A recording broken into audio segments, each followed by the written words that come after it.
On balance tout de suite la séquence IA, ça a l'air très cringe. Le lien que l'on me donne, regardez, pointe vers une page Instagram qui n'est plus disponible, qui était, figurez-vous, la page officielle du gouvernement français. Fort heureusement, l'archive en question a été enregistrée, donc on va regarder cette archive postée par le gouvernement français.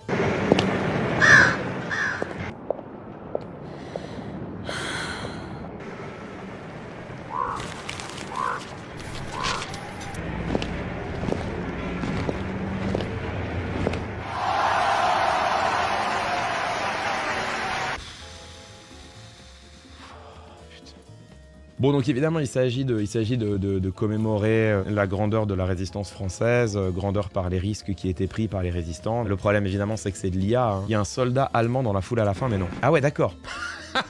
C'est Nota Bene qui a fait un post pour alerter justement sur le danger de ces reconstitutions historiques en IA qui sont en train de gagner en popularité. Il alertait surtout sur les contresens historiques, volontaires ou involontaires. Volontaires parfois avec, lui prenait l'exemple d'un contenu sur la guerre de 100 ans sur Jeanne d'Arc, dans lequel on peut voir des drapeaux français bleu, blanc, rouge, ce qui donne l'impression que le drapeau français est éternel et que la République française telle qu'elle est aujourd'hui a toujours existé et qu'elle s'ancre dans des traditions immémorielles. C'est faire oublier que la France elle-même est une construction historique sur un temps très long, soit involontaire, ce qui est le cas ici, hein, puisque on a ici un soldat qui semble porter un uniforme plutôt allemand. On a effectivement ici un drapeau japonais, hein, vous le voyez. Hein. Les problèmes sont multiples. Déjà, ces erreurs-là, même involontaires, dans un contenu officiel du gouvernement, c'est gravissime. D'autre part, il y a une hypocrisie complètement folle, c'est-à-dire que là, tu vois le gouvernement qui promeut l'utilisation d'outils qui suppriment des jobs. Hein. Tu confies ça à un artiste 3D, il te le fait, il n'y a pas de problème. Par contre, il va falloir le payer.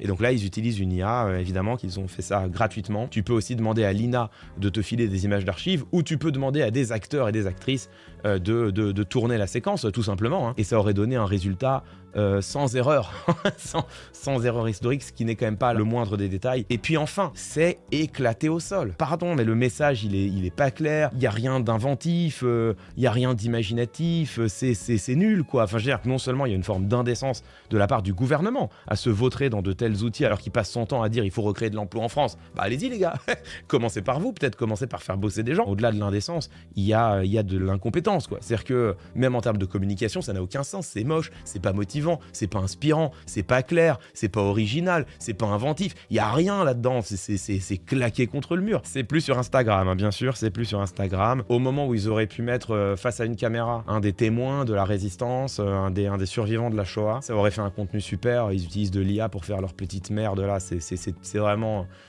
plus tu creuses, plus c'est triste.